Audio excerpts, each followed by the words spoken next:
கற்றலின் திறன்பேசிகள்.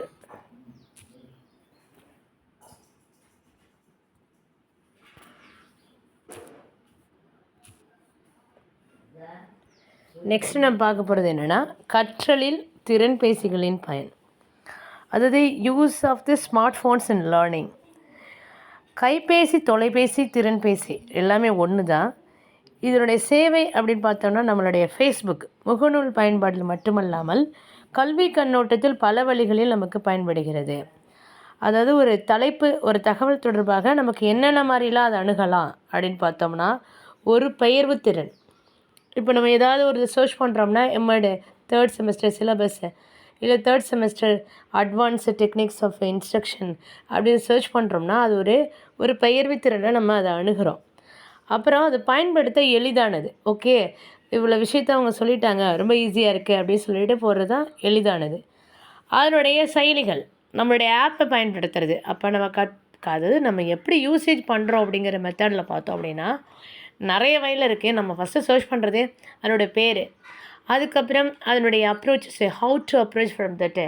நெக்ஸ்ட்டு நம்ம ரொம்ப ஈஸியாக இருக்கணும், நமக்கு ரொம்ப பிளேட் போடாமல் ஒரு 10 or 15 மினிட்ஸு அது என்ன கண்டென்ட் சொல்ல வராங்களோ அவங்க இதுக்குள்ளே நம்ம இம்பார்ட்டன்ட் கொடுப்போம். வரிக்கு வரி பேசிட்டு இருந்தோம்னா, ஓகே இவங்க பிளேட் போடுறாங்க அப்படின்னு போயிட்டே இருப்போம் இல்லையா. ஸோ அந்த மாதிரி ஆப்புனா கரெக்டான என்ன ஆப் போட்டு அதுக்குள்ளே என்னென்ன இன்ஃபர்மேஷன் கிடைக்குது. அதுக்கு ஆல்மோஸ்ட் சொன்ன மாதிரி புகைப்பட கருவிகள்லாம் இருக்கணும், அதுக்கான ஃபெசிலிட்டி இருக்கணும், தனிப்பயனாக்கம் இருக்கணும். அடுத்து பார்த்திங்கன்னா, உதவ மற்றும் ஒழுங்கமைக்கப்பட்ட வைத்திருக்கும் கருவிகள். இப்போ நம்ம ஒரு டூல்ஸை யூஸ் பண்ணி தான் எது வேணால் பண்ணலாம், அந்த மாதிரி இருக்கணும்.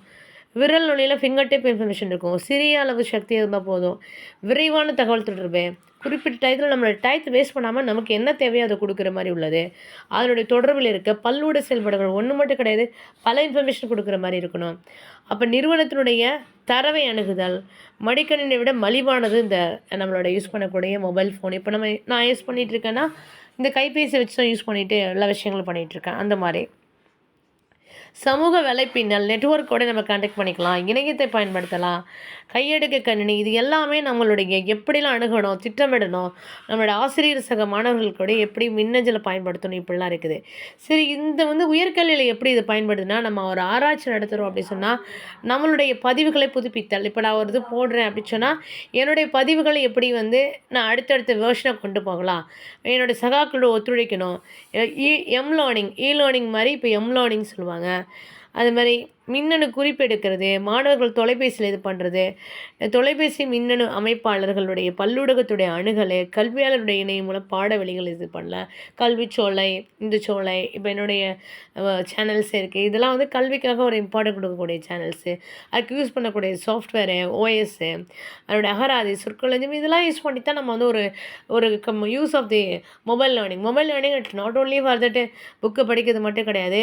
அது எப்படிலாம் நான் யூஸ் பண்ணுறேன், அது எப்படிலாம் எனக்கு வருது, அதை நான் என்ன வகையில் அப்ரோச் பண்ணுறேன், அது என்ன ஓஎஸ் போடுறேன், அது என்ன இதோட நெட்வொர்க்கோட கனெக்ட் ஆகுது, எப்படி இன்ஃபர்மேஷன் கேதர் பண்ணுறோம், இது எல்லாமே நம்ம யூசேஜ் ஆஃப் தி கணினி அப்படின்னு வந்துடும். அதாவது கணினின்றதை விட கையடக்க ஒரு தொலைபேசி அப்படின்னு வந்துடும். சரி, பள்ளி அல்லது கல்லூரி யூனிவர்சிட்டிஸ்லாம் எப்படி இது யூஸ் பண்ணுறாங்க அப்படின்னா, நம்மளுடைய மாணவர்களுடைய திறனை மேம்படுத்த ஒரு ஆக்கப்பூர்வமான வழிகளை பயன்படுத்த வேண்டும். ஃபார் எக்ஸாம்பிள், உண்மைகளை சரிபார்க்க. இப்போ ஒரு இன்ஃபர்மேஷன் கரெக்டாக அப்படின்னு நம்ம எல்லாத்துலேயும் எல்லா செயல்பாடுலேயும் மாணவர்கள், ஆசிரியர்கள் இருவருக்கும் ஒரு நொடி பொழுதில் உண்மைகளை கண்டறியவும் விளக்கவும் இது பண்ணுறோம்.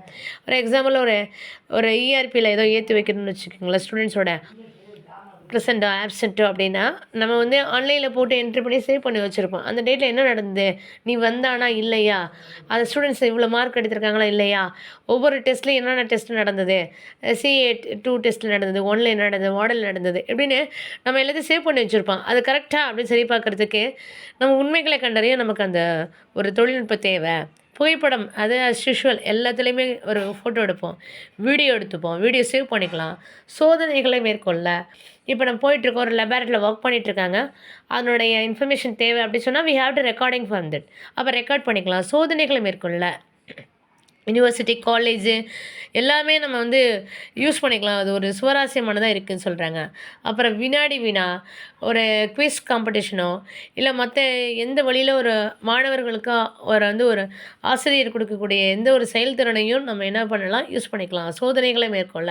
சோதனைகள்ல என்ன அர்த்தம்? நம்ம எந்த அளவுக்கு கத்துக்கிட்டாங்க அப்படிங்கிறத நம்ம திருப்பி ரிப்பீட் பண்ணி எடுக்கிறது தான் சோதனைகள். அப்போ நார்மலா வீடியோ ஸ்ட்ரீமிங்கும் யூஸ் ஆகுது, ஆடியோக்கும் யூஸ் ஆகுது. யுனிவர்சிட்டி பொறுத்தவரைக்கும் உண்மைகளை சரிபார்க்கவும் யூஸ் பண்ணிக்கலாம். இந்த ஹெட்டிங்ல ஞாபகம் வச்சுக்கோங்க. அடுத்து செய்திகளை படிக்க என்னென்ன மாதிரியான செய்திகள் இருக்கு, அதை எப்படி படிச்சுக்கலாம்.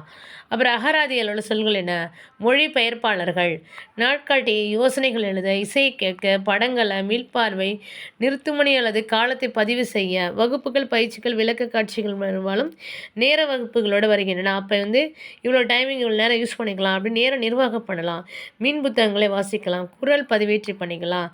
ஆவண வருடி அப்படின்னா என்ன அர்த்தம்னா, ஒரு ஒரு இது வந்து ஒரு பாரம்பரிய வருடி, அதே தரத்தை வழங்கவில்லை என்றாலும் அது தொலைபேசியினுடைய புகைப்பட கருவி வருடினா ஒரு டாக்குமெண்ட்ஸ் அப்படிங்கிற மாதிரி ஒரு ஆசிரியர் புகைப்படங்கள் மூலம் வகுப்பு வேலைகளை வழங்குவதை ஆதரிக்கின்றன. கணிப்பான் அப்படி சொன்னால் விஞ்ஞான கணிப்பான் சாதாரண சிறுக்களில் உள்ள தங்கள் பைகளில் எடுத்து செல்ல வேண்டிய பொருட்களின் அளவை குறைக்க இது உதவுகிறது. ஸோ இப்போ வந்து அப்ராட் லேர்னிங்னா பார்த்தீங்கன்னா, இப்போ நான் லண்டன் யூனிவர்சிட்டியில் படிக்கும்போது நாங்கள் எல்லாருமே லேப்டாப் மட்டும்தான் யூஸ் பண்ணோம். Otherwise using for the pen drive அவ்வளோதான். இன்னும் சொல்லப்போனால் பென் ட்ரைவே நாங்கள் யூஸ் பண்ண மாட்டோம். சும்மா ஒரு ஹேண்ட்பேக்கில் மட்டும் எடுத்துகிட்டு போவோம் சாப்பிட்றதுக்கு மட்டுமா. அது கூட நாங்கள் போய் ஒரு ஹோட்டலில் வாங்கிக்கிறோம் இருந்தாலும் வாங்கி சாப்பிட்டுக்கலாம். அப்போ என்னென்னா எங்களோட user name password wifi connection கொடுத்து ஒரு லேப்டாப் மட்டும் எடுத்துகிட்டு போவோம் அவ்வளோதான். அதுவும் கூட யூனிவர்சிட்டி ப்ரொவைட் பண்ணிடுவாங்க.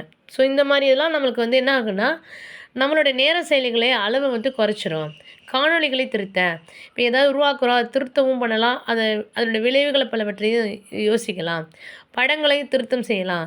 வகுப்பு வலைப்பதிவில் வெளியிட, வகுப்பில் என்ன மாதிரியான நிகழ்ச்சிகள் நடந்தது அப்படி சொல்லலாம். விளக்க காட்சிகளை பற்றியும் சொல்லலாம்.